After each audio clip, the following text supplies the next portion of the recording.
Morning বন্ধুরা, কেমন আছো সবাই? আশা করি আমার পরিবারের সমস্ত বন্ধুরা খুব ভালো আছে আর সুস্থ আছে। আমি মৌমিতা চলে এলাম আবার একটা নতুন ভিডিওর সাথে।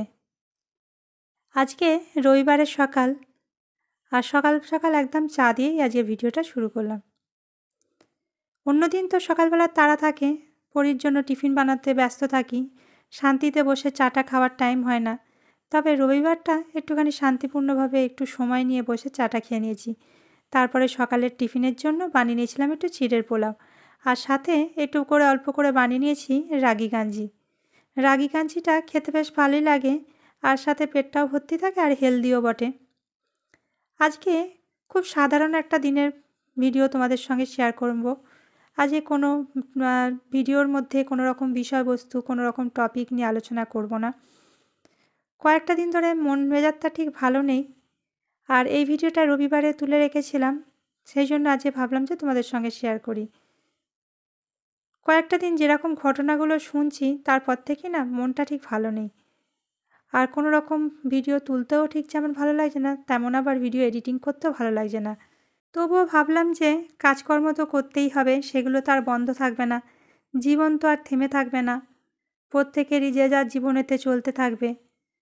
যাই হোক, সেই বিষয় নিয়ে আর কথা বলতে চাই না, যেহেতু মনের দিক থেকে ভীষণভাবে দুঃখিত রয়েছি, ভালো লাগছে না। আর এদিকে দেখো, সকাল সকাল আগে ঘরগুলো না পরিষ্কার করে নিচ্ছি। আর পরি কত কাগজ কেটেছে দেখেছো? প্রত্যেক দিনই যখনই ঘর ঝাড়ু মারবো ঠিক এরকম এত এত করে কাগজ কুচোনো বেরোতে থাকবে। আর আগের দিনে জামা কাপড়গুলো ধুয়েছিলাম, বৃষ্টি এসে গেছিলো বলে শুকনো হয়নি। আজকে বেশ রোদ্দুরটা না খুব ভালো বেরিয়েছে, সেই জন্য ভাবলাম যে আগে জামা কাপড়গুলো রোদে দিয়ে দিই, তারপরে রান্নাবান্নাটা একটু বেলা করেই নয় হবে। রবিবারটা তো অতটা তাড়া থাকে না, সকালবেলা জলখাবারটা হয়েছে, তারপরে এবার টুকটুক করে চলতে থাকবে। আর আগে জামা কাপড়গুলো শুকনো করাটা বেশি প্রয়োজন, কেননা সোমবারে পরি স্কুল রয়েছে, আর পরির ইউনিফর্মও ধুয়েছিলাম, সেগুলো শুকনো হয়নি, সেই জন্য না আগে এগুলো দিয়ে দিলাম। আর বাইরেটা আজকে দেখেছো ফাঁকা রয়েছে, সেই জন্য বাইরেটাকেও ভালো করে ঝাড়ু মেরে দিলাম পুরোটা। যতটুকু ফাঁকা থাকে ততটুকু তো ঝাড়ঝাঁটা দিয়ে থাকি, কিন্তু আজকে আবার গাড়িটা নেই বলে অনেকটাই ফাঁকা। আর কতটা বড় জায়গাটা দেখেছো, প্রত্যেক দিনই প্রায় ঝাড়ু দিতে হয়, একদিন ছাড়াও দিয়ে থাকি মাঝে মাঝে। তবে এই রকম ধুলোটা না প্রতিদিনই জমতে থাকে, বারান্দার তলায় হলেও অনেকটাই ধুলো পড়ে। এত বড় জায়গাটা ঝাঁট দিতে দিতে পুরো আমি হাঁপিয়ে গেলাম। আজকে গাড়িটা বার করেছে, ওনার বেরিয়েছে গাড়ি নিয়ে, সেই জন্য জায়গাটা না ফাঁকা রয়েছে।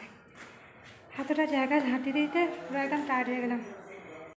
আমার গাছেদেরও একটু রোদের প্রয়োজন, সেই জন্য এদেরকে নিয়ে প্রতিদিন নাড়াচাড়া করতে থাকি, এক জায়গা থেকে আরেক জায়গায় করতে থাকি। এইখানটা যে রেখে দেবো সেই উপায়টাও নেই, আগেই বলেছি, তোমরা তো জানোই ভাড়ার বাড়িতে থাকতে গেলে অনেক রকম আর কি নিয়ম মেনে চলতে হবে। যাই হোক, কাজগুলোকেও একটু রোদে বসিয়ে দিয়েছি, আজকে ওই ধারটাতেই দিয়েছি, রোদ্দুরটা বেশ ভালো পড়েছে তো ভাবলাম যে গাছগুলো সারাদিন থাকলে অনেকটাই টাইম রোদ্দুর পাবে। আর তার সাথে মাটির যেগুলো বাসন ছিল যে কটা, সেগুলোকেও না একটু রোদে বসিয়ে দিয়েছি। আর এদিকে দেখো, বাইরের দিকে পেঁপের দানা ছড়িয়েছিলাম, বেশ একটা বড় পেঁপে গাছ বেরিয়েছে, কিন্তু দুঃখের বিষয় পেঁপে গাছটা এখনও পর্যন্ত আর বেঁচে নেই। মানে যেদিনে তুলেছিলাম কত সুন্দর দেখেছো, আর আজই যখন ভিডিওটা এডিট করছি পেঁপের পাতাগুলো কেউ ছিঁড়ে নিয়ে গেছে অথবা গরুতে খেয়ে গেছে। সেটা কি হয়েছে সেটা আর বুঝতে পারলাম না, শুধুমাত্র ডালটুকুই রয়ে গেছে।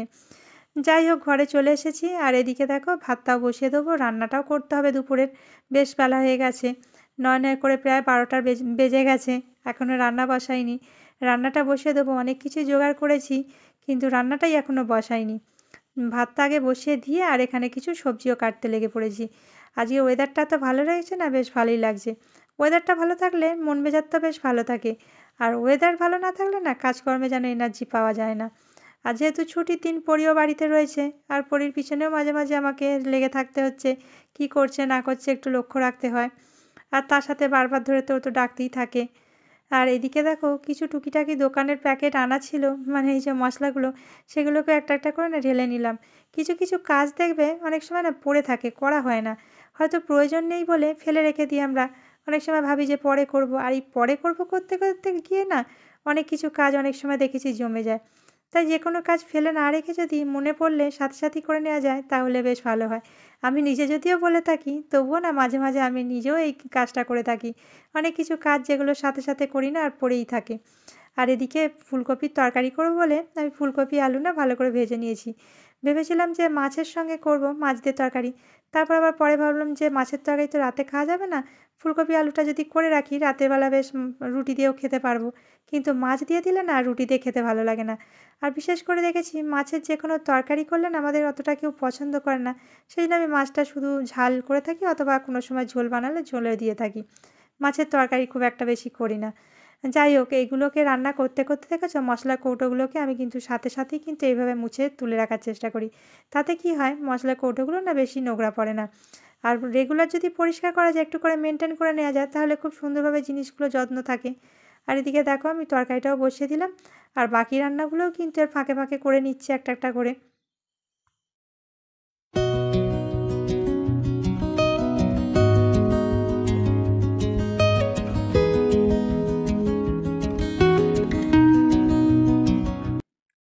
রান্নাগুলো করার সাথে, সাথে রান্নাঘরের কাজেও কিছুটা না গুছিয়ে নিচ্ছি। একদিকে রান্না করে নিচ্ছি আর একদিকে যতক্ষণে তরকারিপত্রগুলো সেদ্ধ হতে থাকছে, ততক্ষণে কী করলাম এই বাসনগুলোকে না ভালো করে গুছিয়ে তুলে রাখছি। রাতের কিছু বাসন ধোয়া ছিল আর সাথে রান্না করতে, করতেও কিছু বাসন ধুয়েছি।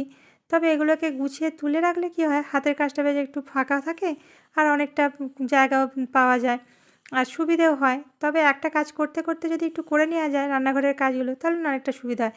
আর এখানে দেখো ডিমটাও আনা ছিল, ধোবো, ধোবো করে ধোয়া হয়নি। এখান থেকেই নিয়ে, নিয়ে খাওয়া হচ্ছে। তবে ধুয়ে যে যত্ন করে কৌটোয় ভরে রাখবো সেটা আর করা হচ্ছিল না। তাই আজই ভাবলাম যে আর ফেলে না রেখে সেগুলোকে ধুয়ে একদম শুকিয়ে নিয়ে তারপর এবার একটা কৌটোয় করে রেখে দেবো। যদিও আমি ফ্রিজের মধ্যে রাখি না, ফ্রিজের মধ্যে ডিম রাখলে কী হয় বলো তো, ওই সেদ্ধ করলে তখন ডিমের খোলাটা ভালো উঠতে চায় না দেখেছি।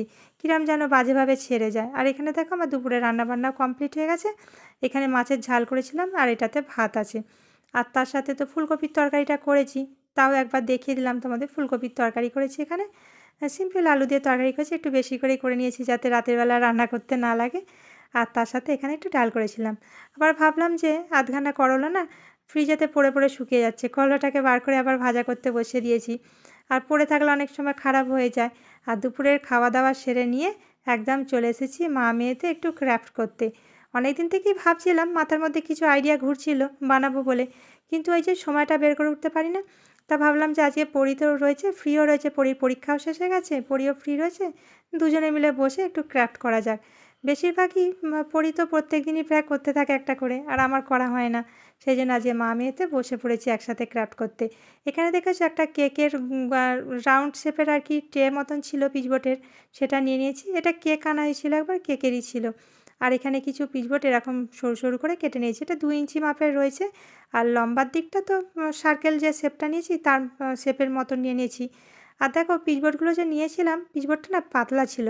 সেই জন্য আমি ডবল করে লেয়ার দেবো। যদি একটু পিচবোর্ডটা মোটা হয় তাহলে একটা লেয়ার দিলেই হয়ে যেত। কিন্তু আমার কাছে যে পিচবোর্ডগুলো ছিল একটু পাতলা মতন ছিল। আর আঁঠাস দিয়ে ভালো করে এটাকে লাগিয়ে দিয়েছি আর একবার ডবল করে লেয়ার লাগিয়ে নিয়েছি। তবে একটা ভুল করে ফেলেছিলাম, যে পিচবোর্ডটাকে আগে শেপ করে কেটে নেওয়ার ছিল। আমি না আগে না কেটে আঠা দিয়ে লাগিয়ে ফেলেছিলাম, যে কারণে পরে কাটতে একটু অসুবিধা হচ্ছিল। আর এখানে পরিও আলাদা একটা ক্রাফট করছে। পরীর তো এসব ফেভারিট একদম। আর আগের দিনে গিয়ে না কিছু আঠা, কাগজ এই সমস্ত কিছু নিয়েও এসেছিলাম দোকান থেকে। পরী স্কুলের জন্যও দরকার লাগে, বারবার ধরে বলতে থাকে একটা করে আনলে কী হয় শেষ হয়ে যায় তো। আবার ওই দরকারের সময় স্কুলেতে যখন কিছু প্রজেক্ট দেয় সঙ্গে, সঙ্গে আনতে ছুটতে হয়। সেই জন্য আগের দিনে বেরিয়েছিলাম শনিবার দিনকে বিকালবেলায়। বেরিয়ে না বেশ কিছু কালার পেপার, চার্ট পেপার, আঠা অনেক কিছু জিনিস আর কি ক্রাফটের জন্য এনে রেখেছি। পরী স্কুলেও লাগবে, তার সাথে ভাবলাম যে আমিও একটা আর কি প্রজেক্ট করি। আর এখানে দেখো এটা কাটতে কিন্তু খুব অসুবিধা হচ্ছিল, কেননা মোটা করে আমি যেহেতু লাগিয়েছি আর রোদ্দুর ছিল, রোদের না শুকনোও করে নিয়েছি। আর এখানে পরী একটু হেল্প করে দিচ্ছিল, একটা আর কি আঠা আর তার সঙ্গে না ফেভিকল আর তার সঙ্গে জল মিশিয়ে একটু পাতলা মতন বানিয়ে নিয়েছিল। আর টিস্যু পেপার লাগিয়ে দিচ্ছিল। টিস্যু পেপারটা লাগিয়ে এবার এটাকে ভালো করে একটা লেয়ার করে দেওয়া হবে 2-3 বার করে দিয়ে। তারপরে এটাকে না ভালো করে শুকনো করতে হবে। শুকনো হতে বেশ ভালো টাইম লাগবে, তবে রোদ্দুরটা ছিল বলে রোদের মধ্যে দিয়ে রেখেছিলাম।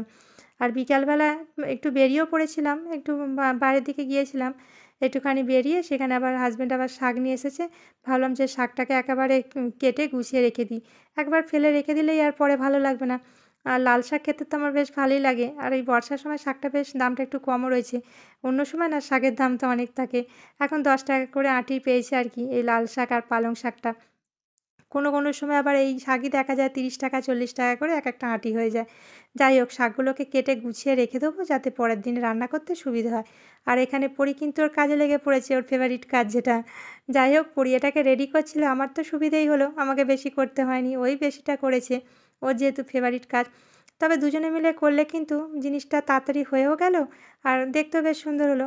এই কালারটা যেটা পরি করছিল এটাও কিন্তু মানে পরিই পুরোটা করেছে। আইডিয়াটা আমি দিয়েছিলাম, কিন্তু কাজটা কিন্তু পরিই পুরোটা করেছে বলতে গেলে প্রায়। যাই হোক, দেখো কেমন সুন্দর বানিয়েছে। আর ওর কিন্তু এইসব ক্রাফটের দিকে না ভীষণ ইন্টারেস্ট রয়েছে। আর ড্রয়িং করা, ক্রাফট করা, পড়ার ফাঁকেও সময় পেলে ঠিক এগুলোকে নিয়ে বসে পড়বে, যতই বারণ করি আর বকা দিই। দেখো কমপ্লিট একদম রেডি হয়ে গেছে। আর কেমন হয়েছে তোমরা কিন্তু আমাকে কমেন্টে জানাতে ভুলবে না। এটা কিন্তু এখানে লাগাবো না, পরে ঠিকঠাক মতন জায়গায় এটাকে দিয়ে দেবো। এখন আপাতত এইখানটাতে লাগিয়ে একটু ফটো তুলে নিয়েছিলাম। কেমন দেখতে হয়েছে তোমরা কিন্তু কমেন্টে জানাতে ভুলো না।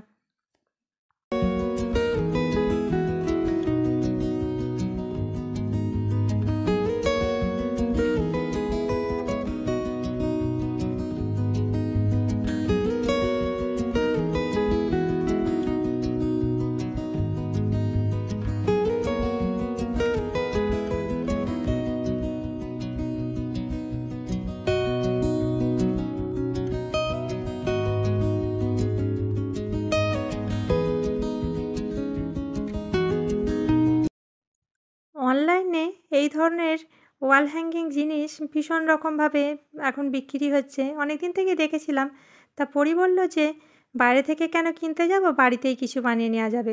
সেই জন্য বাড়িতেই বানিয়ে নিয়েছি। যাই হোক, আজকের ভিডিওটা তবে এখানেই শেষ করলাম। যদি কিছু ভালো লেগে থাকে অবশ্যই কিন্তু ভিডিওটাতে একটা লাইক করতে ভুলো না।